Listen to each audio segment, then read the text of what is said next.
Okay. May I start? Yes, I'm just, it's a pleasure to introduce Professor Alessandro Peppino from the University of Napoli. Like many in this room, he started in electrical engineering, and then he did a PhD in biomedical engineering, and I think in part of this he did some in this side of the world, because from Italy he came to King's College to do some research, and he has been publishing extensively. I've seen your publication record from PET, electrocardiogram, management techniques in Italian health system, brain functional, and he's going to be talking about all these areas of research at the moment. So let's welcome Professor Peppino. Many thanks for this introduction, and many thanks for having the hosting Claudia and myself, and to have try to get this opportunity. First of all, I apologize because my English, I speak slowly because I have to be safe about my understanding. Okay, but and I apologize if not is perfect. The time is a little bit over. I probably am the holder in this room, and so and okay. This my presentation as a sort of overview, and it has been a nice opportunity for me to sort of look back on the last 10 years, 15 years of activity, and time by time it's important to make a sort of resuming, to look back, just for understanding and for considering something about their own activities. And preparing this presentation has been for me the opportunity to look back of my recent story.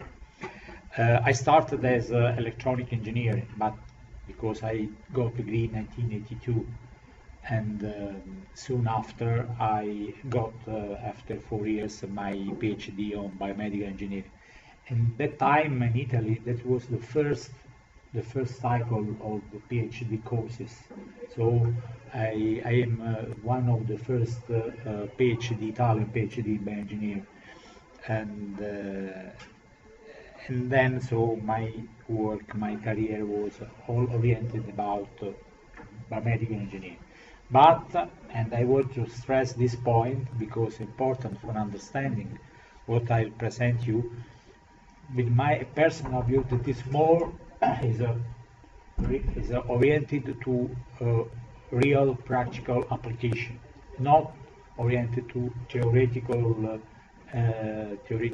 studies, methodology. I'm oriented to practical application. In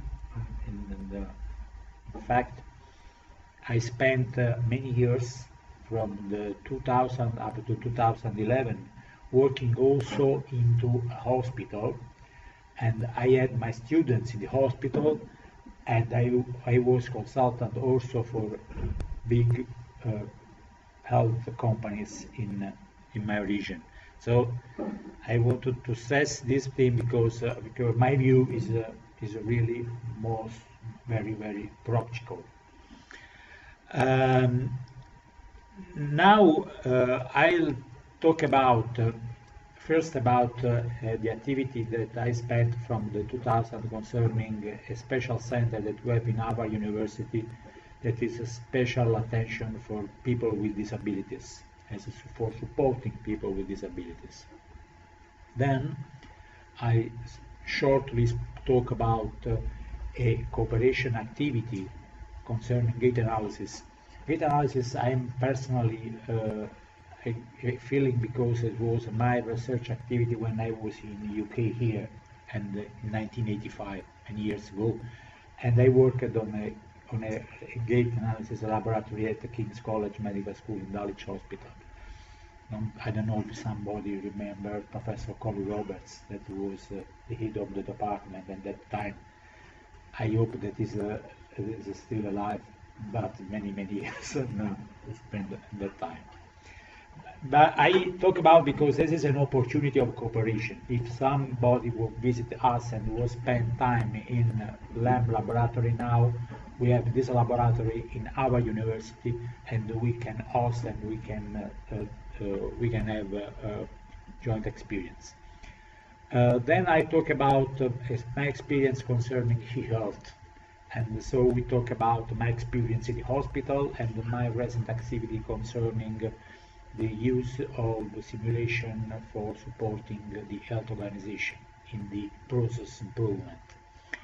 Then I talk about concerning the image processing and particularly the functional mechanism for the fMRI. I was particularly active on this field from 1995 up to 2000. Then, for a problem not depending by myself, I left this research, but now, through some colleagues and friends of mine, we have still strong connection with the University of Salerno and the University of Maastricht, where there is important research group concerning the fMRI. And if you are interested about that, we can arrange some activities concerning some cooperation concerning this aspect. Then there are these two themes that are followed at present by researchers as colleagues of mine that are carried out in a hospital in Naples. And so we talk shortly about these last two items. Well, now I go quickly because I have a huge number of slides because it's quite a huge activity. So if you are interested in some particular point, please stop me, ask me, and we'll deal more. Because of course I consider to give a wider overview because I am not I don't know in which area we could be more interested rather than another one. Well, in Italy now, we have a national law that we have a number of national laws concerning the disability rights. I personally think that Italy is a little bit advanced in Europe scenario, at least concerning the number of laws. Of course, the practical application of this law is very different from one part in Italy and doesn't work always fine. But we have the support. Particularly, I deal concerning this law. It is a special a special item of this general law that is has been assessed, has been defined for guarantee rights of students with disability into university. And concerning, we talk more about that. And then we have this other two law, the law Stanca, that is concerning the accessibility of ICT. It is important because it's an important item for granting the possibility of jobs to people with disability, and also this law is for improving the job placement. University of Naples is the oldest and largest university. We have quite a huge student. We have more than 85,000. We have 13 faculties located in a large area. And in this university, we have a center, that is a Synapse, where I'm working in, that provides services for all the present and incoming students with disabilities. So any student with disability has a center with a number of people that pay attention and pay works for them. Well, this special law concerns all the services that are provided to students, and the important item that is stated by this law that is guaranteeing individual support in order to allow equal opportunities. So any students with disability must receive an individual support. It doesn't mean to have a private teacher. But it means that you need specific and personalized services in order to break all the barrier for give him the opportunity to follow lectures, to studies, and so on. This is a nice law because it's very simple, not more than four lines, but is quite important. Is very clear, and particularly this law stated that the university appoint one professor that is a sort of vice rector that has the responsibility for coordinating and monitoring all the initiatives related to the inclusion in the university life. This is responsible especially about the use of the financial support that is not so large, but it's not so poor. Imagine that our university has more or less 400,000 euros per year for supporting the students. And it's not in biggest, but I think I have honestly to say that is enough. It's not so large, but it's enough. Of course, must be correctly spent, and it is important that the vice rector, this is in the case the director of Synapse is responsible about it. This is a distribution of disabilities. Pay attention about that we have other, that is 61%. Unfortunately, the code, the classification, it doesn't work because, of course, if they say 61% is other, probably something is wrong. But we have many concerning the visual, or of course the most are motor, but even cognitive. So we have quite wide range of disability. Imagine that, of course, if anybody of you has experience with disabled, you will know that apart motor disability, the classic, for instance, paraplegic and so on, the most students require individual support. You have to define something that is individual, and are spread with the faculties, and we have quite a lot also in economics and also in engineer and scientific faculty. Of course, the most are on humanistic faculty. All my lectures I'm recording, and I leave you, and I put the lecture on YouTube, and I'll leave you everything as from memoria of my lecture. So it doesn't matter if I go run. And this is in fact humanistic sciences for life and scientific area. That is. What means special tutoring? It means that we will not have special rooms. We will not put all the disabled students in one room and we have a special lecture. Now we have special courses, and because the students must attend the course to everybody, we have no special lectures, we have no special tutors, but we have a service that for make accessible place where students live, to make accessible the courses, and this is means the ICT accessibility, to make accessible the lecturer, because in many cases the lecturer in himself is not accessible because he is not able to speak, because he is not oriented to the student, and so on. And of course the tutors itself. So in the center we define individual projects, and we have a multidisciplinary approach. So the individual project is drafted by a group of people where 3 co-workers of mine that are engineers work together with psychologists and together with pedagogical experts, and in a team group they define an individual project, because you cannot resolve a problem only from technical point of view, but even not only from the psychological or pedagogical point of view. You need a team working, and this is the real richness of this center that is unique in Italy from this point of view.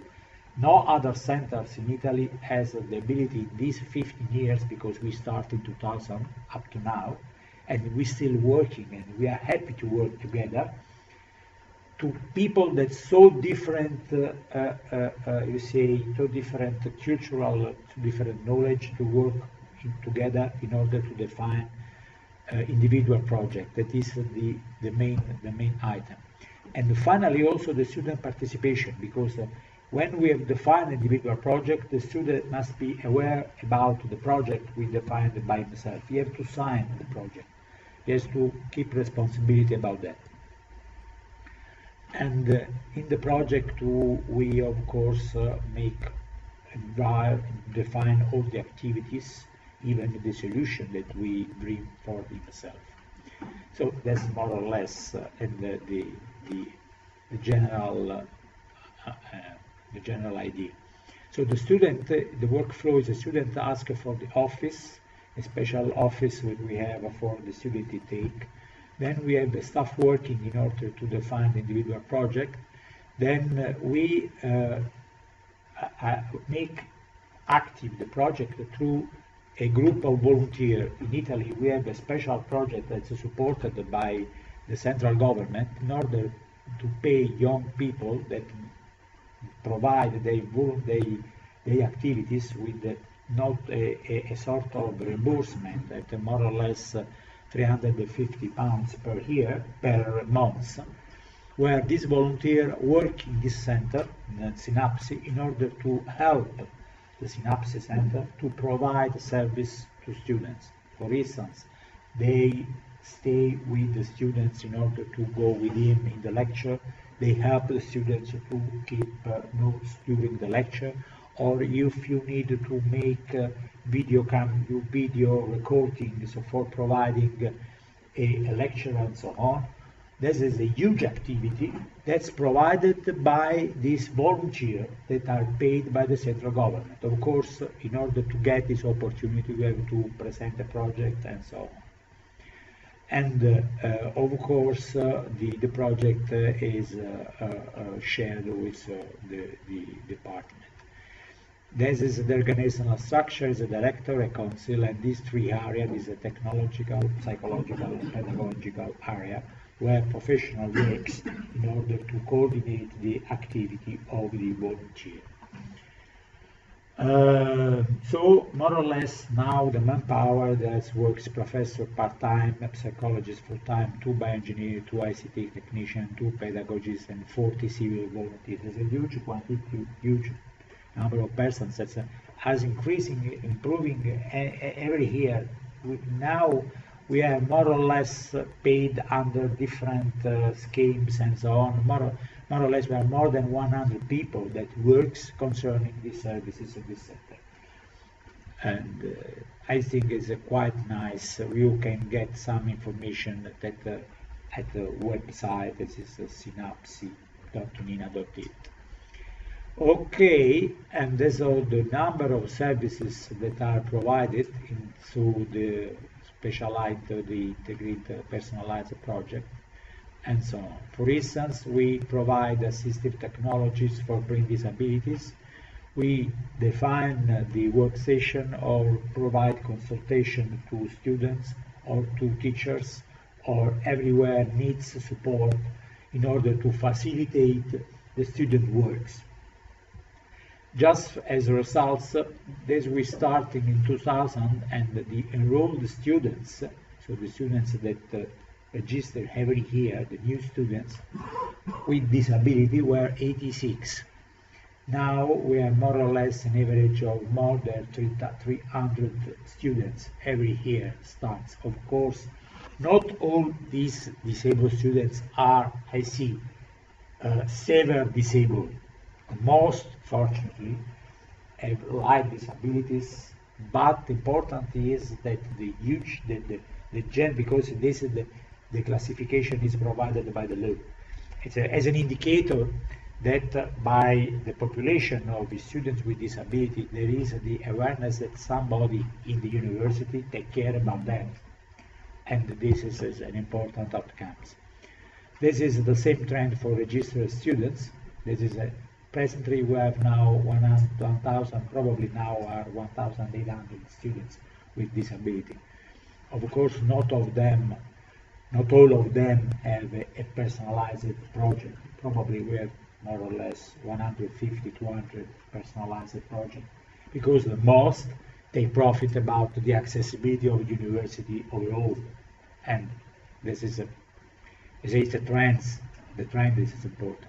And this is also the degree students. So every year, 140 students more or less take degree, when in 2000 no students take that. And this is another important feature. Of course, there are a number of open problems that more or less concerns the integration of these services in the university with the territorial services, because we provide so many services that are not provided by the government or by the secondary schools and so on. But we are working about that. And especially the job placement, especially for people with severe disability, is still very difficult, because of course the companies that have the must get a number of fixed jobs of people with disabilities, try to get people with light disabilities rather than people with severe disability, and so we have to work about that. So the success key points are multidisciplinary approach, that support of technology. Many universities do not provide this support, the individual project, the volunteers, and especially the network with government and non-governmental institutions in order to provide a 360 degrees service to the student. In this in the framework of Synapse, you get done also some research project. For instance, Blindemat is a project concerning a special software for giving the opportunity to blind people, to study mathematics, and using the same software from primary school to university, and in order to give the accessibility to the scientific contents. That is a not trivial job.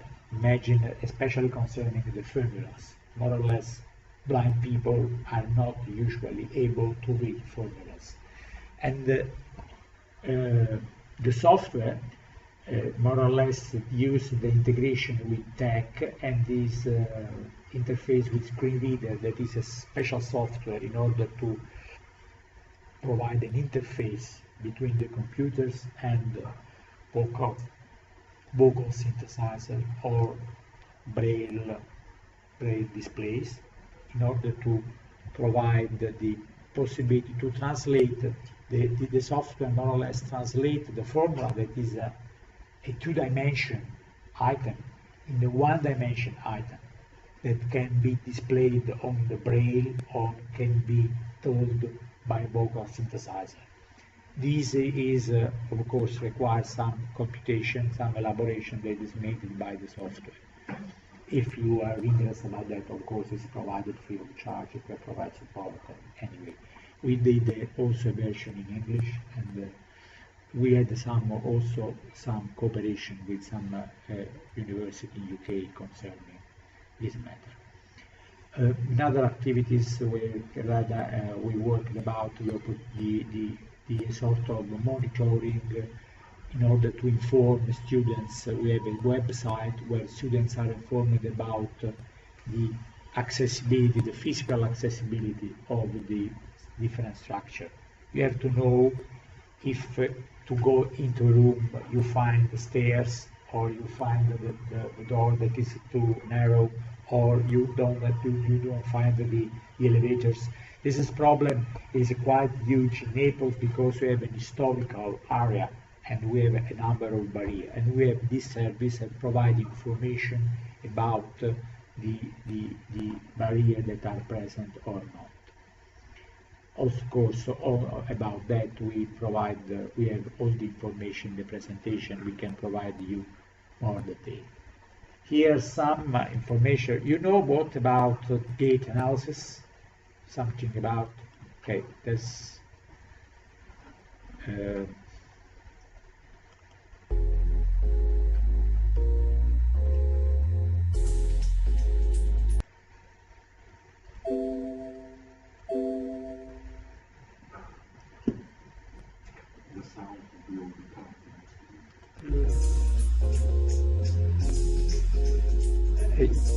this all of these, this is a more sort of more or less we are able to do in the laboratory that we have in the university.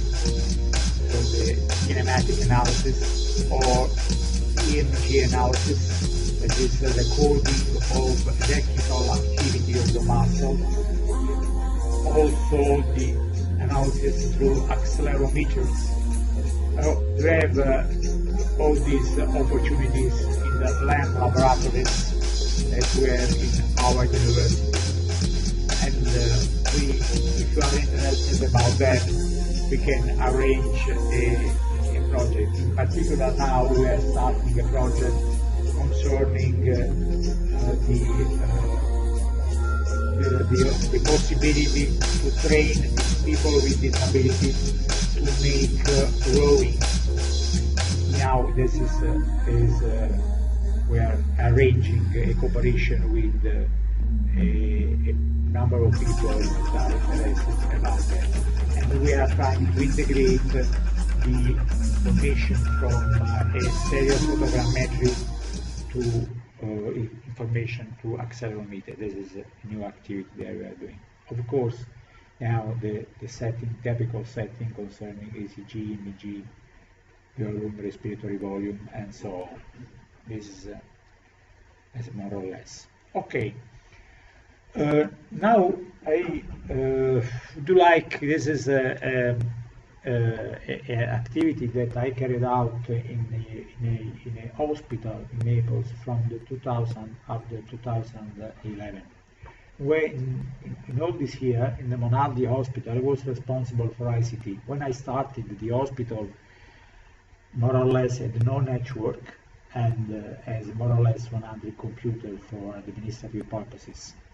When I left the hospital after 11 years, because of the changing of political environment, I left the hospital where we had 3,000 network for all the hospital, 3,000 network. The hospital is completely informatized. There are a number of ICT activities were started. But I want to tell you about the technical work. I like to discuss with you about how all these enormous activity that has been carried out in 11 years has been really effective because the work of students. Because the students in a health company can make the difference. At least in the situation that we have in Italy, especially in Campania, where for the technical skill, for the technical matter, very few people works officially in the hospital. Imagine that as people expert in ICT in a big hospital with more than 800 patients and so on, it's very often works 1-2 person for ICT. It's unimaginable. Of course, nothing works. And so what I did in this hospital, and it was the success point, I brought the students inside the hospital. Come on. All my students make their dissertation thesis in the hospital, working as traineeship in the hospital, and they cooperate actively with people coming from the companies and working on the ICT application that time by time we carried out. And I think the requirements was to have biomedical engineers, to have the support of the manufacturer, and to have the integration with the workflow organization, because when we have to start with the new ICT application, most of the problems are from organizational point of view rather than technical. The most of technical application by medical engineering are applications that are from technical point of view really reliable, assessed, not so new, not so innovative. Because you have to transfer this technology in the health sector, you need reliable technology. You cannot move innovation technology because you have to deal about the health of people.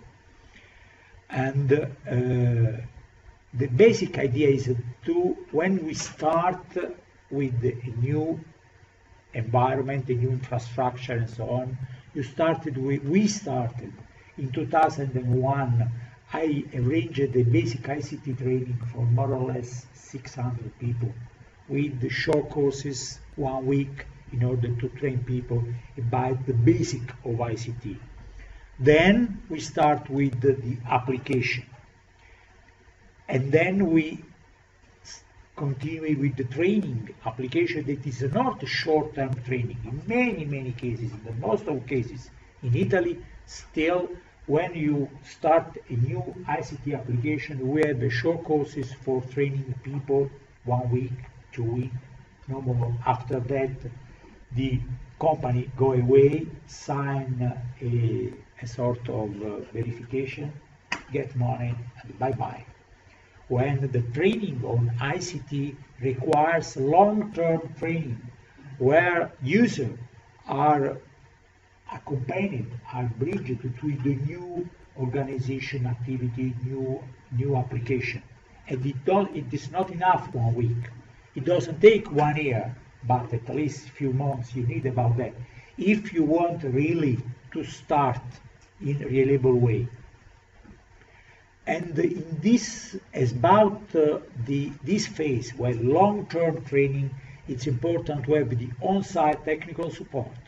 When in a health company, the people, the user, have to use a new software application. When they stop because they are not able to use that, they must have somebody that after the phone call runs or connects by remote and can give a support about that. Otherwise, they stop, they close computer, don't use anymore, and remains to the old system. And so, about this use, the students can provide a real difference. I imagine this is what's happened in Italy, in Naples especially. So there are a number of activity concerning the first level maintenance that I'm dealing about. That is on-site staff, problem classification, user support, desktop management, that are not critical. They don't require any service level agreement control, that can be provided by students. And that was my experience from 2000 to 2010. So I go around about here. And this is important because also becomes a sort of job opportunities for the students, because after they got experience in the hospital, even they got experience in the hospital, they can get a job in the IT companies that work in the hospital. And so their experience became an opportunity for the placement, and that it works. I have quite usual people that spends time with me in the hospital, and now all of them works in private companies in Campania on the same job that they did, on the same skills that they got in the hospital.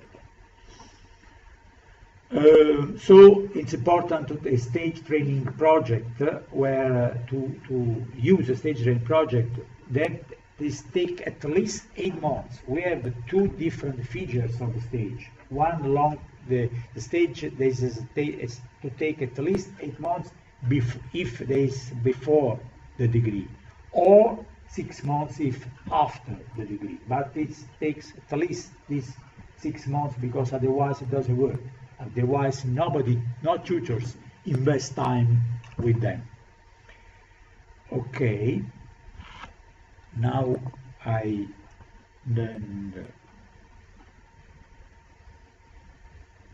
so this is a sort of deadline of when we start in 2001.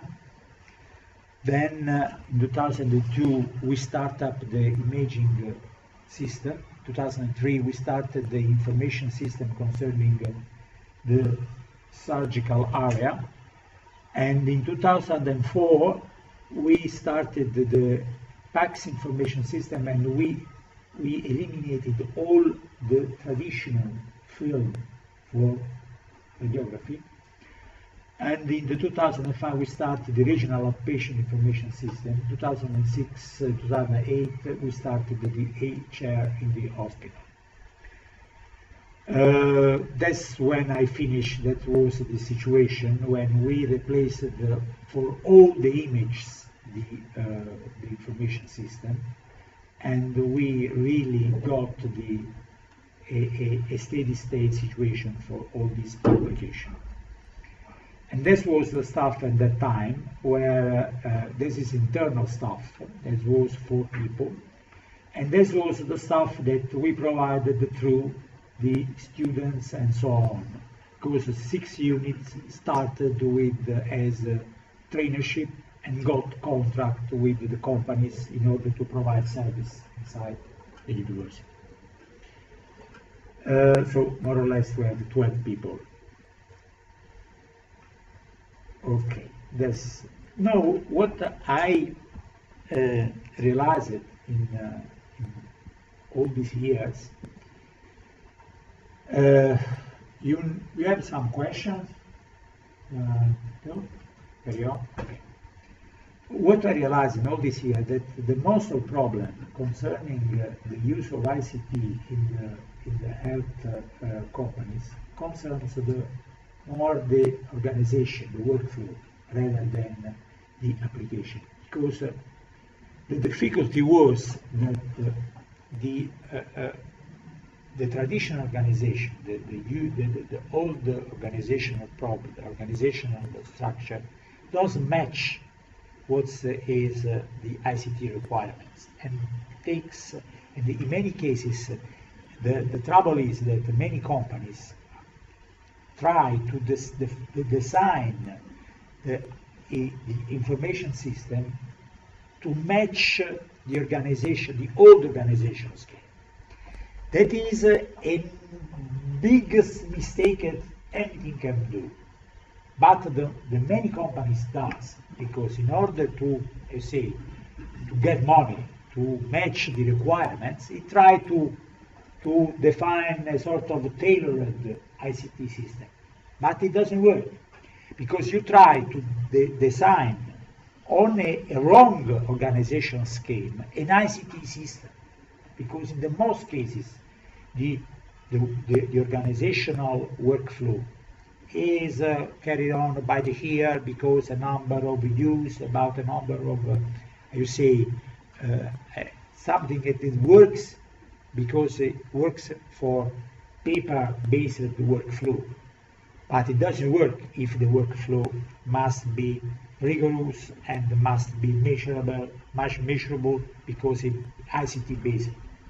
So an ICT requires a new organizational scheme, and this is the trouble, because that is difficult to do, to reorganize the workflow in the health organization, the health companies. That was because when I finished my experience, I looked for my research activity, which I asked myself, which would be an instrument, a device, something that can be used for redefine the workflow. And so I looked to the instruments of business process management, in particular to discrete event simulation, as a device, a methodology for designing new organization system.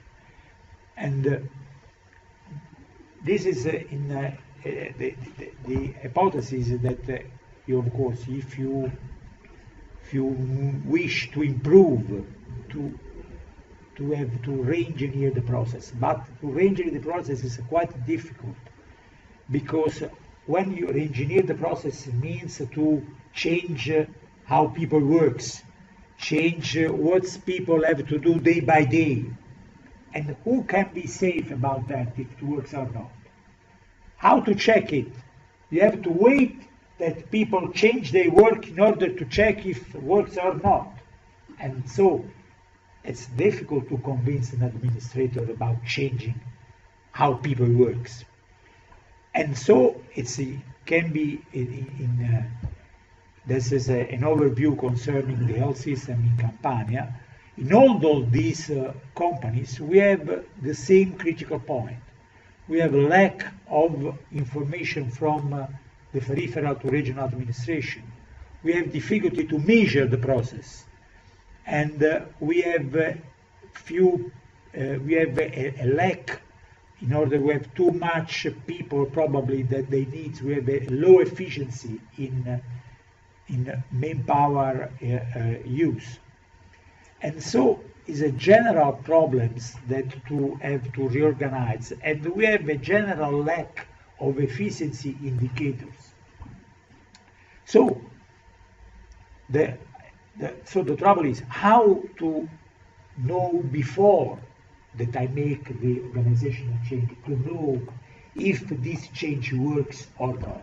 So the answer is not by myself, but a number of companies, also in UK, especially in UK works. The answer is to use a simulation. The idea is to define something that simulate how the organizational system works in order to check if the change works or not. And what we are working on, in order to get from the information system a number of indicators and to put this indicator in a simulation system. Of course, with reference to a sort of key performance indicator that are the indicators where we are working in. So when the basic of analysis is to identify the bugs of organization and to define where the KPI can indicate, can be measured the organizational bugs, and through a sort of an interview of information from the information system to define a model, a discrete event simulation model. These techniques that concerns to design, to create a model of the workflow organization. If you validate the model, so the model concerning, especially with reference to the KPI, the model works at the same time, you can change the model and check if the organizational change works in the model in order to have a sort of preview of what we are going to do on a real system.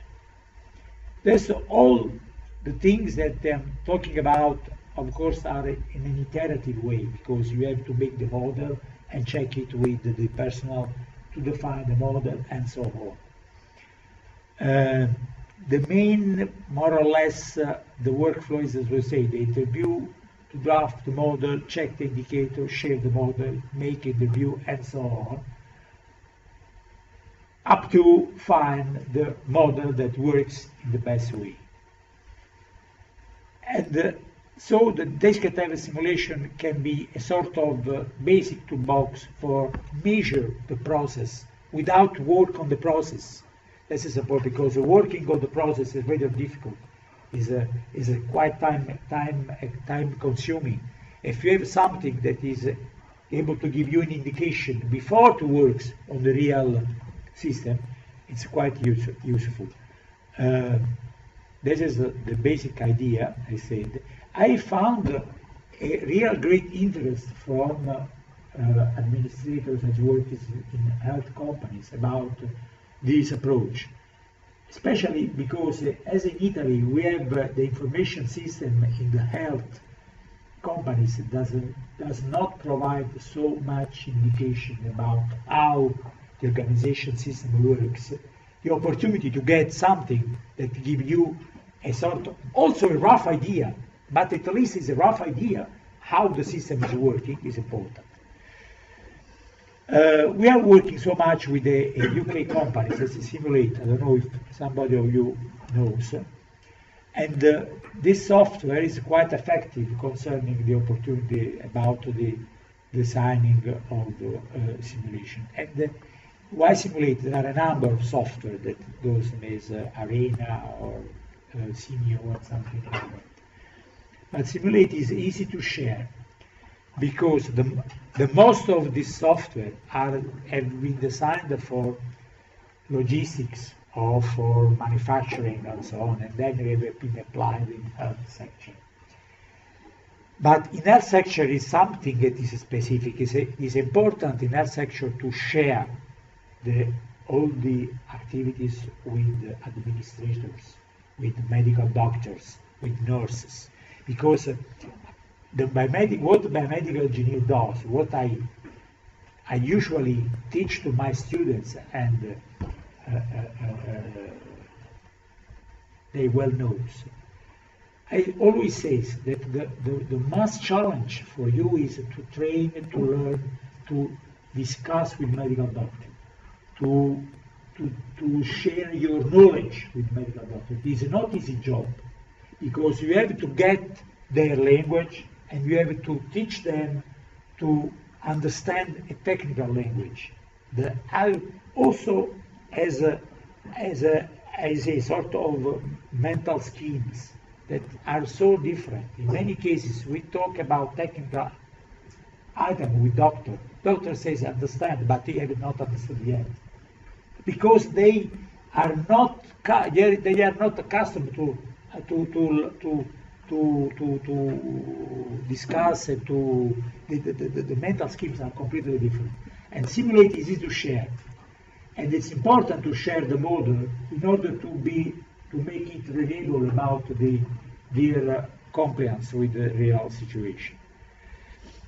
And now I show you just very quickly how this is more or less how the model is present as a.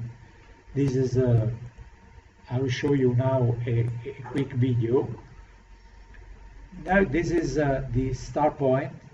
It is, for instance, a model of a laboratory. The start point, there are the sort of work items that there's a unit, and where for this work item we can define a label that defines how the qualification of the activities.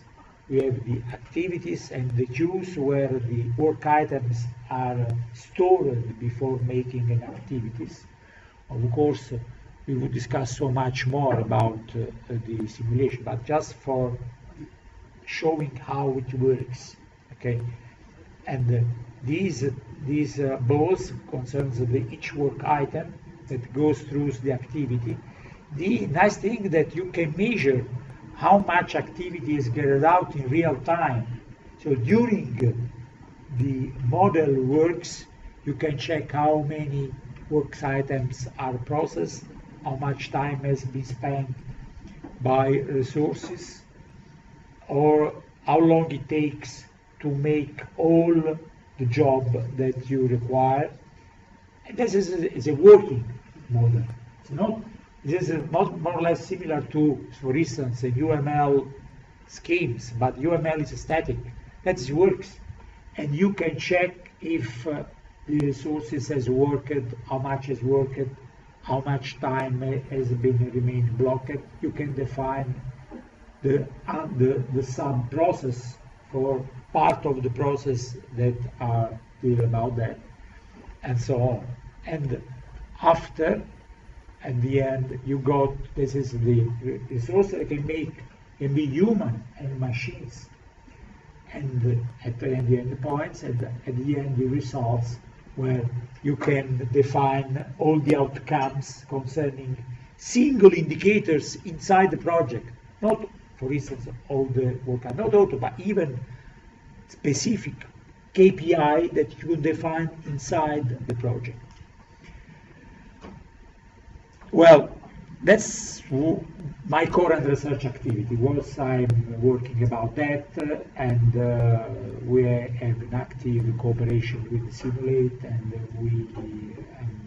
this is my lecture, and I'm fascinated because, as I say, is the main outcomes after my experience in Italy. Now I'll tell you something that this is an old presentation just for introducing what we are talking about. We have a strong connection with the University of Salerno, University of Maastricht, concerning the functional magnetic resonance imaging. That is a techniques that through an exams, through magnetic resonance, that is not invasive. So we don't use for these exams any ionization items, even from the machines or from something to be injected and so on, you can check which area of the brain works under certain stimulation. So with fMRI, you can understand how the brain works. And the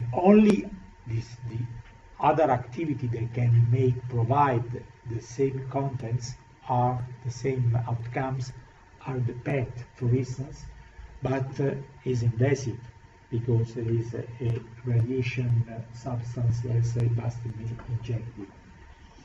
And there are something dysfunctional that can be provided also by magnetic electroactivities, but that is are complementary one each other because have different effects.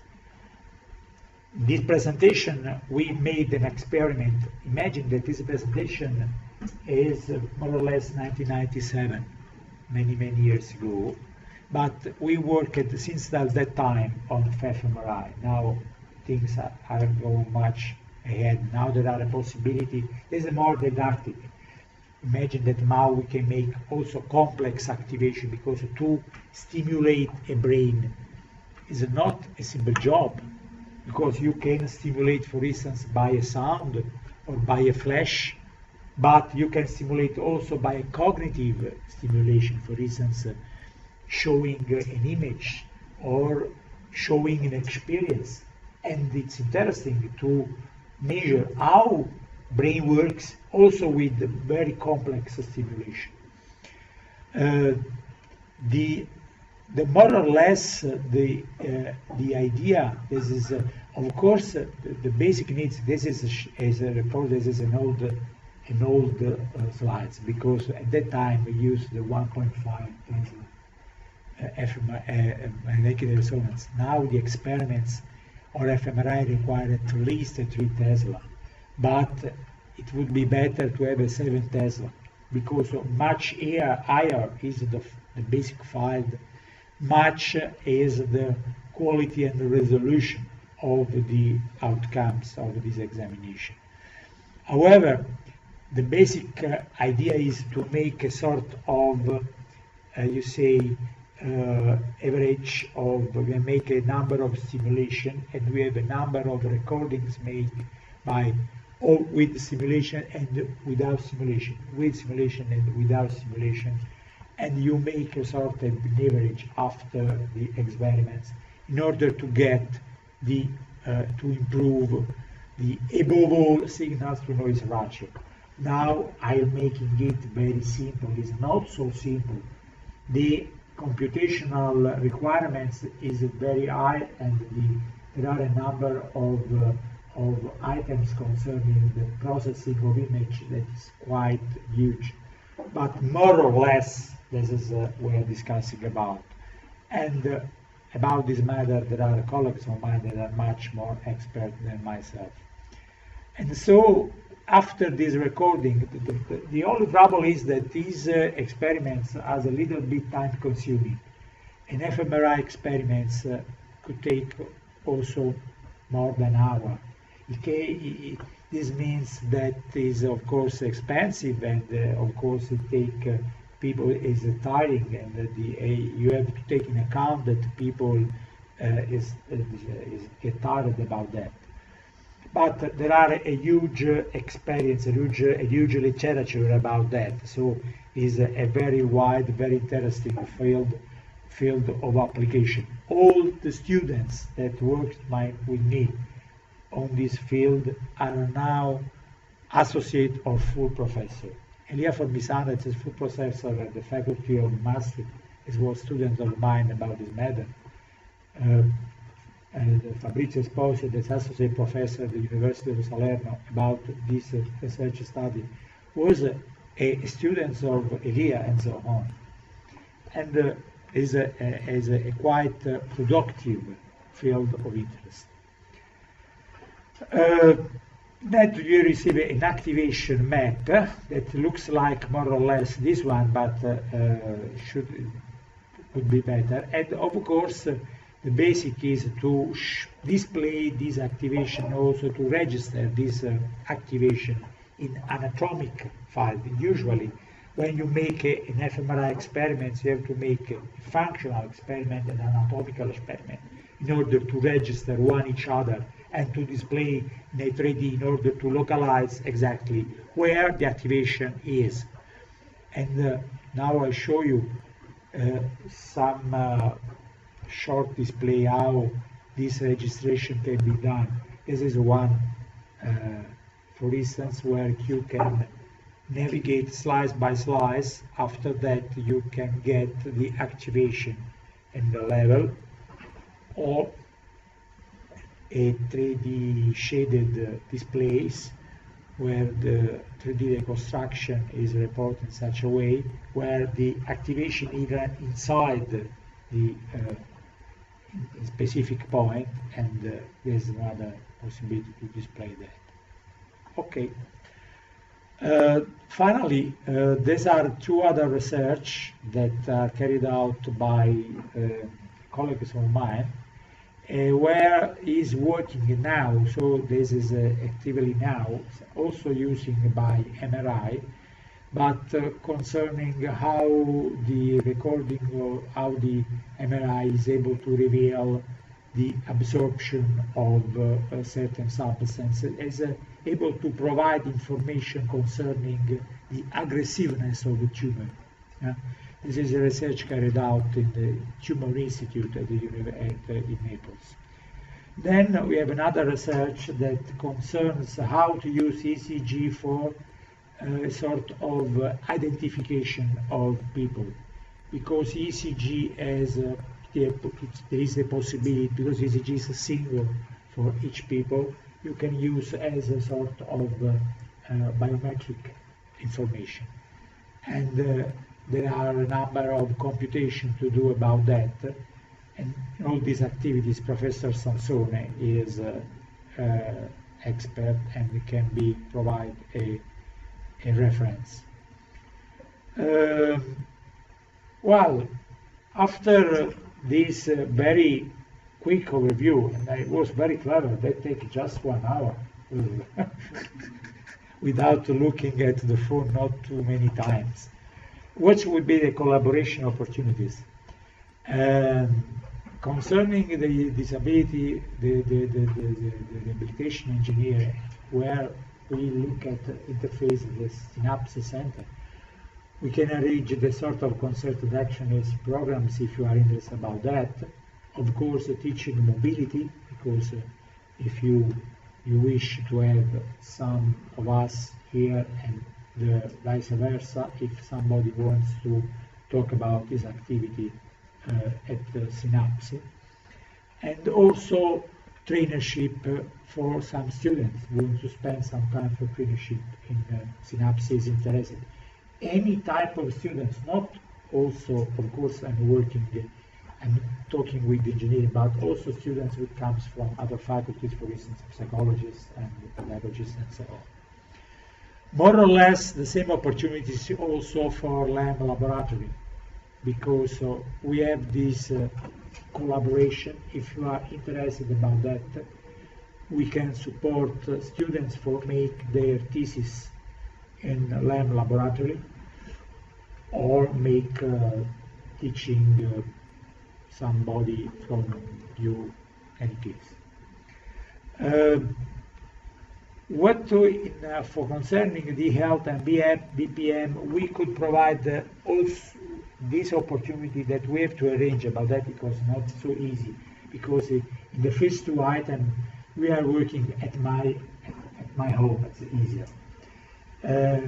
Concerning health, we can of course we could provide some concerted actions or participation programs or teaching mobility. Would be nice to make trainership in public health companies as a public hospital. Of course, in these cases, I think because there is a problem of language, because in the public hospital, usually in Naples, I'm not so used to use English. But I imagine it would be nice. I am an innovator from this point of view. I like to make new things. It would be nice to make a sort of joint trainership in order to couple one trainer from my university, one trainer of yours, in order to work one each other. It would be nice, and I am able to arrange it, so to provide a double trainership in a private office. It would be a nice opportunity. Concerning the image processing, I make a sort of of intermediation with my colleagues of Salerno, or even with my good friends of mine at Master University. If you like to work about this matter, I recommend this. My Professor Esposito and Professor Formisano are quite strong connection about a huge score concerning the publication, and the international connection at the very, and the opportunity is quite interesting for people, of course, who are interested in studying about fMRI. The same of these two items are available for the last three. So considering the compartmental modeling, we can hosting people because we are working at home, and so this completely at your possibility. That's my contacts if anybody wants to talk with me, to ask information, and please, many thanks for your attention.